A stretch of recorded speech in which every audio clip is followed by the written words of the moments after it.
My name is Jonathan Bland, with BLANTOM, prosecuting attorney here in Jackson County. On April 14th, 2008, the Jackson County Grand Jury did meet to consider the case involving the murder of Carol Evans. 3 persons were indicted. Randy Fault was indicted for 1 count of conspiracy to aggravated murder. Heather Speakman was indicted on 2 counts of conspiracy to aggravated murder, 1 count of conspiracy to murder, 1 count of conspiracy to arson, 1 count of theft, and engaging in a pattern of corrupt activities. Lastly, Terry Vance, who was already in custody, was indicted for 2 counts of conspiracy to aggravated murder, 1 count of conspiracy to murder, and 1 count of conspiracy to aggravated burglary. This is just the first stage of this case. The investigation is continuing.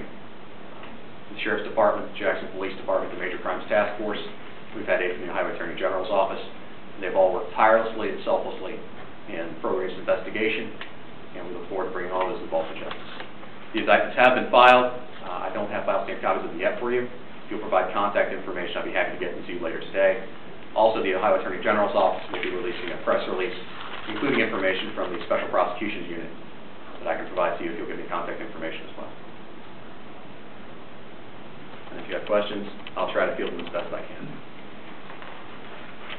Yes, Prosecutor, what can you tell us about any connection and relationships between the suspects, the 3 suspects? Pete, I really can't tell you a whole lot about that right now. Some of them did engage in a conspiracy with one another. The others are linked through another branch of this conspiracy has not yet been indicted or charged, indicted and uncharged co-conspirator, specifically Ms. Speakman through the corrupt activities count. Can you talk about what role each of these folks played, because the charges are different for each one? Sure.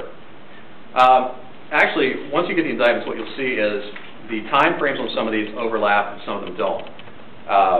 As best we can tell, Mr. Faught is not necessarily linked with Speakman or Vance specifically.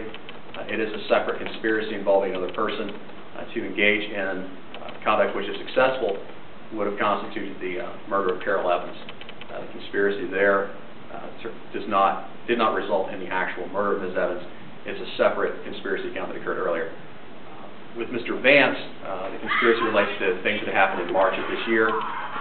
The reason it's charged the way it is, we charged under both a conspiracy to commit violations of 2903-01A and B, which is the aggravated murder section. The A section is with prior calculation and design, basically it's a plan act. Under the B section, it is because it would have been committed during the commission of an aggravated burglary. Same with the murder. It's under the B section of murder, which deals with commission of an offense during an aggravated burglary. The aggravated burglary itself kind of speaks alone. Ms. Speakman is a little bit more complex because it is over a longer period of time.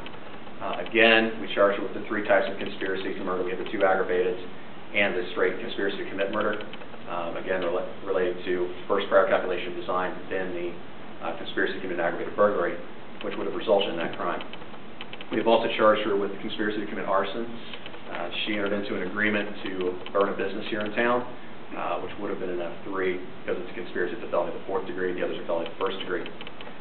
She is charged with 1 count of theft, which relates to the theft of about $20,000 from David and Carol Evans. The last count is the engaging in a pattern of corrupt activities. It is sort of the overarching count. It runs from, I think, September of 2006 until March 28th of 2008. It encompasses the conspiracies to commit murder, the conspiracy to arson, and some other unindicted acts that will be brought in as they're available. So the first indictment, I think you said plan and design. Yep. Does that mean that she's the mastermind of this, or that she conceived this plan? She was at least a portion of that. I don't know that she was the sole actor, but she at least engaged in the planning of Carol Evans' murder. Whether it will end up relating to the actual act itself, we're still working for that, but she definitely did engage in planning and took affirmative steps, substantive steps, toward the completion of that conspiracy on multiple occasions. What was the motive? That's the $64 question right now. We don't know yet. It is a very strange crime in that Ms. Speakman was born in 1979, so she is, 28, 29 years old, whereas Mr. Evans is 74, Mrs. Evans is 72. We don't know. We're still working on the connection, still working on trying to figure out what the motive might have been. Do you have an idea you can talk about as to what suspects were actually in the house and may have committed the actual murder? I don't think we're ready to discuss that right now, Pete. That's subject to the continuing investigation. We're still working on that piece of the puzzle. indictments in this case? I hope to be able to present, depending on the information that we receive, as the investigation continues, as we receive more documents, and as these folks become available to testify later, once their cases are disposed of, we hope to present additional information to the grand jury. We're going to have to make that decision as time goes on, though, based on the quality and quantity of information we receive. One or more persons? Don't know yet. Is the $20,000 theft, is there a direct connection with the burglary in the house that night, or is that No, that's unrelated? a separate, unrelated portion of the case. Has the gun been found it's sketchy whether it was or was not taken from the house? I don't believe we've located a firearm, Sheriff. I don't believe we have. What about the backgrounds or criminal records of these individuals? Terry Vance has convictions, I believe, for burglary, a couple of other offenses. Heather Speakman has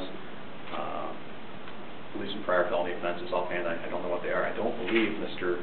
Fott has prior felonies. And you made reference to a separate conspiracy. So Mr. How Fott. many different conspiracies are there? That's what we're going to try to figure out as time goes on. Right now, I don't know that we have a definite link between Mr. Fott and some of these other individuals as part of the END Act, what resulted in the actual death of Carol Evans on March 26th. What we know about Mr. Fott is that he engaged in conduct and took substantive steps toward the completion of what would have resulted in Carol Evans' aggravated murder at an earlier time. So there were separate, unrelated plots to kill this woman? We'll see how unrelated they were in the end. That's, again, part of that continuing investigation. Are the suspects, we know about Mr. Vance, but are the two new suspects that were indicted this week, are they in custody, and when are court sessions likely to occur for preliminary hearings and like that? Ms. Speakman is in custody. She's been in custody for some time now and charged out of Sauga County, and also on probation violation orders from our municipal court. There will not be preliminary hearings in these cases because they were presented directly to the grand jury. Actually, Mr. Vance, I suppose, was charged in municipal court, but we were able to get that case to the grand jury before preliminary hearing date had to occur. So they'll be presented for arraignment later this month. As for Mr. Fott, I do not know if he's in custody yet. A warrant has been issued for his arrest. He is in custody? Excellent. Good. All three are in custody. Did Carol Evans know any of these people? I don't know that she did. I don't know that she really knew anyone. Was Heather Speaker romantically involved in anyone in the Evans family? I don't know for sure what her relationship was